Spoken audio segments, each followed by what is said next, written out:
আসসালামু আলাইকুম। সংবাদে আপনাদের সবাইকে স্বাগত জানাচ্ছি। আমি ফিরোজ তোহা। শুরুতেই সংবাদ শিরোনাম। বাংলাদেশের সর্বশেষ গুরুত্বপূর্ণ আপডেট সংবাদে আপনাকে স্বাগত। শুরুতেই সংবাদ শিরোনাম, পরে বিস্তারিত। শুরুতেই জানিয়ে দিব, মুক্তি পেলেন 6 সমন্বয়ক। ঢাকা মহানগর পুলিশ গোয়েন্দা বিভাগের ডিবি হেফাজতে থাকা বৈষম্যবিরোধী ছাত্র আন্দোলনের 6 জন সমন্বয়ককে মুক্তি দেওয়া হয়েছে। বৃহস্পতিবার 1 আগস্ট দুপুর 1:30টার দিকে তারা ডিবি কার্যালয় থেকে গাড়ি করে বের হয়ে যান। এরপর জানিয়ে দিব, কিছুক্ষণের মধ্যেই জামাত শিবির নিষেধাজ্ঞার প্রজ্ঞাপন, বলছেন আইনমন্ত্রী। এবারে জানিয়ে দিব, দেশব্যাপী সিপিবির বিক্ষোভের ডাক।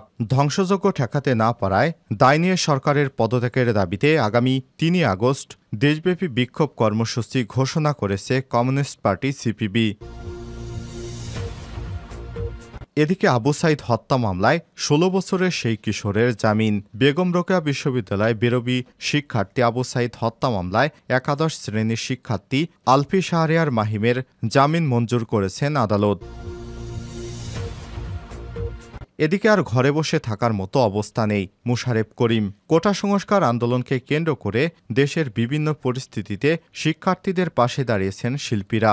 অন্যদের মতো আন্দোলনরত শিক্ষার্থীদের দাবির সঙ্গে সংহতি প্রকাশ করেছেন জনপ্রিয় অভিনেতা মুশারেফ করিম। আজ বৃহস্পতিবার রাজধানীর ফার্মগেটের আনন্দ সিনেমা হলের সামনে সমবেত হন শিল্পী সমাজ।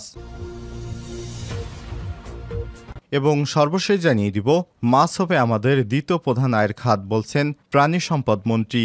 মৎস্য এবং প্রাণী সম্পদ মন্ত্রী মোহাম্মদ আব্দুর রহমান বলেছেন, জাতির পিতা বঙ্গবন্ধু শেখ মুজিবুর রহমান বলেছিলেন, মাছ হবে আমাদের দ্বিতীয় প্রধান অর্থনৈতিক মুদ্রা অর্জনের খাত। আমরা সে লক্ষ্যে কাজ করছি। প্রিয় দর্শক, এতক্ষণ শুনছিলেন সংবাদ শিরোনাম, এবারে বিস্তারিত।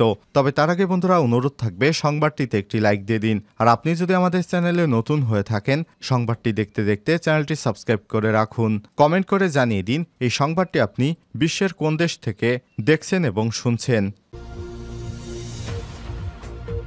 মুক্তি পেলেন 6 সমন্বয়ক। ঢাকা মহানগর পুলিশ গোয়েন্দা বিভাগের ডিবি হেফাজতে থাকা বৈষম্য বিরোধী ছাত্র আন্দোলনের 6 জন সমন্বয়ক মুক্তি পেয়েছেন।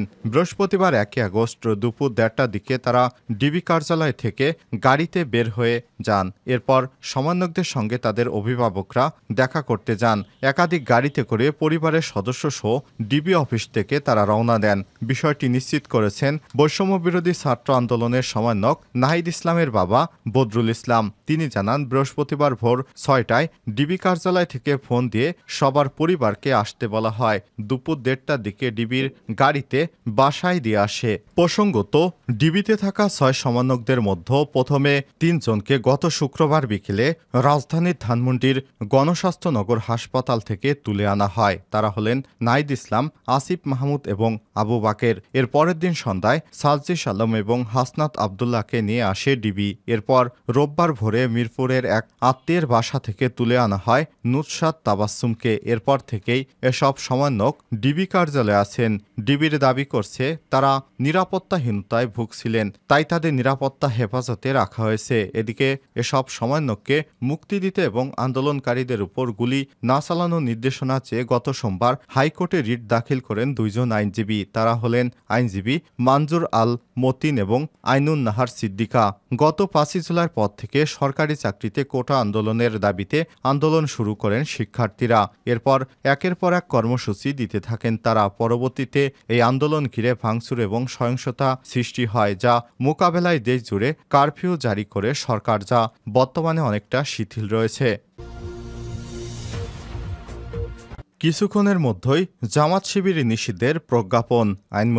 আইনমন্ত্রী আনিসুল হক বলেছেন, সন্ত্রাসবিরোধী আইনের 18/1 ধারায় জামাত ইসলামী এবং ইসলামী ছাত্র শিবির সহ এর অঙ্গ সহযোগী সংগঠন রাজনৈতিকভাবে নিষিদ্ধ করা হয়েছে। কিছুক্ষণের মধ্যে প্রজ্ঞাপন জারি করা হবে। আজ বৃহস্পতিবার 1 আগস্ট সচিবালয়ে সাংবাদিকদের সঙ্গে আলাপকালে আইনমন্ত্রী এসব কথা বলেন। আইনমন্ত্রী বলেন, গত পরশু 14 দলের একটি সভা হয়েছিল। সেখানে সিদ্ধান্ত নেওয়া হয়েছিল যে জামাত ইসলামীকে রাজনৈতিক নিষিদ্ধ করা হবে।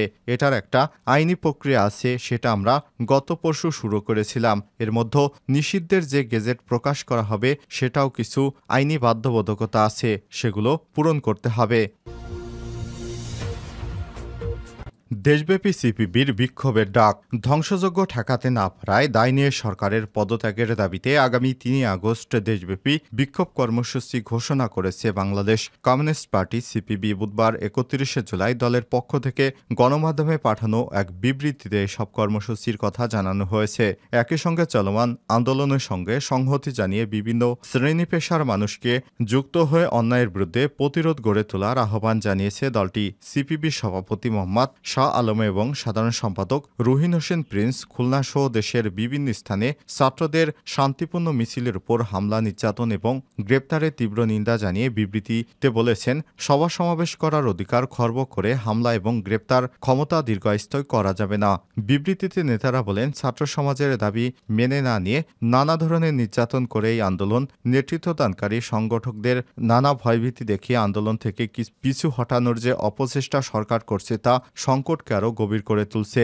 বিবৃতিতে নেতারা বলেন, দেশের বিভিন্ন স্থানে ছাত্র জনতাকে যেভাবে গ্রেপ্তার করা হচ্ছে, হুমকি দেওয়া হচ্ছে তা নজিরবিহীন।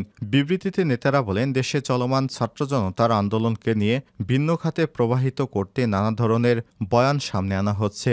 সচেতন দেশবাসী শাসক গোষ্ঠী এ ধরনের বয়ানকে প্রত্যাখ্যান করে এসেছে।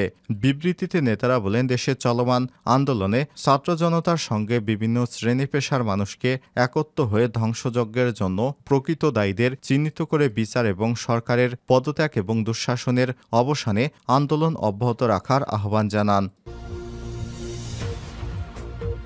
আবু সাঈদের হত্যা মামলায় ১৬ বছরের সেই কিশোরের জামিন।